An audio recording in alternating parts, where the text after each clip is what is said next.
सरला तो आज अपने ससुर जी को देखकर चौंकी गई। जैसे ही वो नींद से उठकर बाहर आई, उसे अपने सामने अपने ससुर जी दिखे तो सरला की तो आंखें फटी की फटी रह गई। कुछ देर के लिए तो वो उन्हें घूरती रही, क्योंकि उसे यकीन ही नहीं हो रहा था कि उसके सामने उसके ससुर जी खड़े हैं। वो अपने मन में सोचने लगी, काश मेरा पति भी ऐसा ही होता तो कितना अच्छा होता। सासू माँ कितनी किस्मत वाली हैं। तभी उसे अपने पति यानी विवेक पर गुस्सा आने लगा। कमरे में झांक कर देखा तो विवेक खर्राटे मारकर सो रहा था। सुबह सुबह ही सरला का मूड खराब हो गया। वो अपने काम में लग गई। ऑफिस जाने से आधे घंटे पहले विवेक उठा और रोज की तरह आनन फानन में नहाया और तैयार हुआ और बिना नाश्ता किए है चला गया।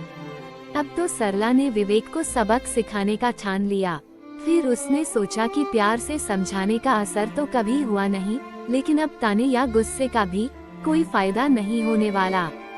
मेरे पति बहुत ढीठ किस्म के हैं, उन्हें अलग तरह से समझाना पड़ेगा। आज भी उस दिन जब विवेक बिना नाश्ता किए निकल गया तो हमेशा की तरह सरला ने गुस्सा नहीं किया, क्योंकि उसके दिमाग में तो सिर्फ उसके ससुर जी चल रहे थे। वो अपने ससुर जी से बहुत ज्यादा प्रभावित थी। उसे हमेशा से अपने ससुर जी जैसे आदमी पसंद थे, लेकिन बदकिस्मती से उनके बेटे विवेक में वो गुण नहीं थे। जब विवेक से सरला की शादी हुई थी, तब भी सरला के माता पिता ने उसके ससुर के स्वभाव को और समाज में उनके नाम को देखकर ही झट से शादी के लिए हाँ कह दिया था। ससुर जी रिटायरमेंट के बाद भी सुबह जल्दी उठकर नहा लेते, वॉक पर जाते, फिर घर आकर पूजा पाठ करते और शानदार कपड़े पहनकर रेडी हो जाते। रिटायरमेंट के बाद भी वो घर में नहीं बैठना चाहते थे, इसलिए उन्होंने पार्ट टाइम जॉब ज्वाइन कर ली थी। पैसे की कोई कमी नहीं थी, लेकिन ससुर जी को घर बैठकर आलसी नहीं बनना था। बहुत शौकीन इंसान थे। घूमना फिरना, तैयार होना, नए नए कपड़े, जूते, घड़ियां लाना, परफ्यूम लगाना, कुल मिलाकर हमेशा अप टू डेट बनकर रहना उनका शौक था। वो आए दिन सासू माँ के लिए भी तोहफे लाते थे और दोनों अकेले ही घूमने निकल जाते थे। कई बार तो वो सासू माँ को पिक्चर भी दिखाने ले जाते थे, लेकिन जब सबके साथ जाने की बात करते तो विवेक हमेशा कोई ना कोई बहाना बनाकर मना कर देता। विवेक अपने पिता से बिल्कुल उल्टे स्वभाव का था। वो सुबह देर से उठता, दौड़ता भागता, भूखा प्यासा ही ऑफिस जाता। थका हारा जब शाम को घर आता तो बैठकर टीवी देखता या अखबार पढ़ता, और फिर मैं कुछ बोल देती तो थोड़ा चिड़चिड़ करके सो जाता। सरला तो अपने पति के स्वभाव से परेशान ही हो गई थी। आखिर उसकी शादी को अभी 2 साल भी पूरे नहीं हुए थे। विवेक की कोताही के कारण कोई बच्चा भी नहीं था। अब यही तो वक्त था जब दोनों पति पत्नी एक दूसरे के साथ खुलकर जी सकते थे, घूम फिर सकते थे। कभी कभी तो सरला सोचती कि मुझसे ज्यादा तो ससुर जी और सासू माँ घूमते हैं, और एक मेरे पति हैं जिन्हें छुट्टी के दिन भी बस बिस्तर ही नजर आता है, और वो भी बस अकेले सोने के लिए। और एक मेरे ससुर जी हैं जो रिटायरमेंट के बाद भी घर में नहीं दिखते। विवेक के स्वभाव से घर के सभी परेशान थे, लेकिन अब कोई भी उसे कुछ नहीं कहता, क्योंकि सब मान चुके थे कि वो सिर्फ अपनी नौकरी करेगा और घर आकर सो जाएगा। उत्साह के नाम पर उसके जीवन में बस टीवी देखना ही है। सरला को बहुत मलाल होता जब वो अपने ससुर जी को देखती।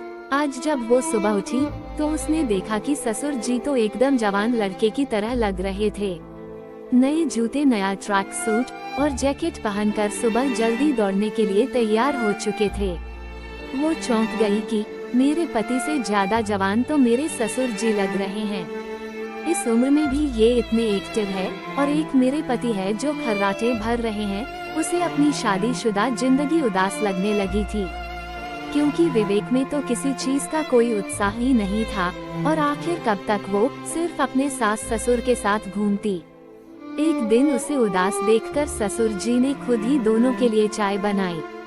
चाय लेकर वो सरला के पास गए और कहा, बेटा बहुत परेशान लग रही हो, मुझे बताओ क्या बात है। सरला ने अपने दिल का सारा दुख उनके सामने बयां कर दिया। उसने ये भी कहा कि काश इनमें भी आप जैसे थोड़े गुण होते। आप जितने जिंदा दिल ना सही, लेकिन जिंदगी का थोड़ा तो उत्साह होता। ससुर जी के दिमाग में एक तरकीब सूझी और उन्होंने सरला को कहा कि अब से जैसा मैं कहूँ तुम वैसा ही करोगी। कल से सुबह 5:15 ट्रैक सूट पहनकर रेडी हो जाना। हम दोनों साथ में मॉर्निंग वॉक पर जाएंगे। सरला कुछ समझ नहीं पाई, पर उसने अपने ससुर जी की बात मान ली। अब से दोनों ससुर बहू साथ में वॉक पर जाने लगे। जब विवेक को ये बात पता चली तो वो थोड़ा आश्चर्यचकित हो गया। उसने सरला को टोका और कहा, इस तरह ट्रैक सूट पहनकर अपने ही ससुर के साथ वॉक पर जाने में तुम्हें थोड़ा अजीब नहीं लगता? तो सरला ने भी कटाक्ष भरे स्वर में कहा, जब मेरे पति को ही फुर्सत नहीं तो ससुर जी के साथ ही जाना पड़ेगा। कुछ समय के बाद सरला ससुर जी और सासू माँ के साथ घूमने फिरने लगी, पिक्चर भी जाने लगी और कोई विवेक को पूछता भी नहीं था कि वो आएगा या नहीं। विवेक को धीरे धीरे ये सब बुरा लगने लगा। उसने सरला से कहा कि लगता है अब तो तुम्हें मेरी जरूरत ही नहीं है। सरला ने भी प्यार से ताना देते हुए कहा, अगर आपके भरोसे रहूंगी तो मेरी जिंदगी भी आप जैसे ही उदास हो जाएगी। इसलिए अब मैंने अकेले ही एंजॉय करना सीख लिया है। विवेक को ये जवाब अखर गया। अब तो छुट्टी के दिन भी वो अकेला ही घर पर सोता और सास ससुर जी और सरला कभी पिकनिक पर चले जाते तो कभी लॉन्ग ड्राइव पर निकल जाते, लेकिन कोई भी विवेक से नहीं पूछता। एक शाम जब सब साथ बैठे थे तब ससुर जी ने कहा कि बहू तुम भी अपनी पैकिंग कर लो, इस बार हम तीनों साथ में घूमने चलेंगे। मैंने 3-4 दिन का प्रोग्राम बनाया है। अब विवेक तो चौंक गया। 3-4 दिन? आखिर आप लोग कहाँ जा रहे हैं? मुझसे भी पूछ लिया होता, मैं भी छुट्टी ले लेता। विवेक के स्वर में थोड़ा गुस्सा था। तभी ससुर जी बोले, छुट्टी ले लेता?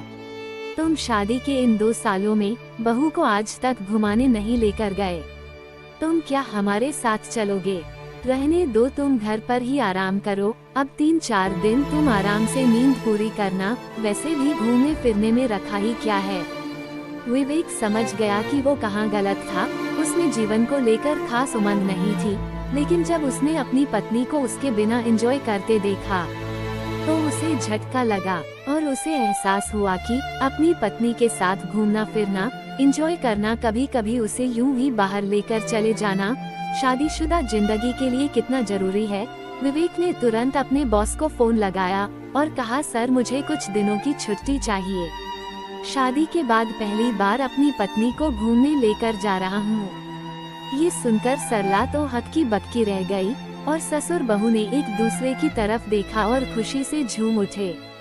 उसके बाद सरला के जीवन में भी खुशी के फूल खिलने लगे और वो अपनी जिंदगी की पहली हनीमून जाने में बहुत खुश थी। दोस्त, ये कहानी आप सभी को के लगी कमेंट करके बताना।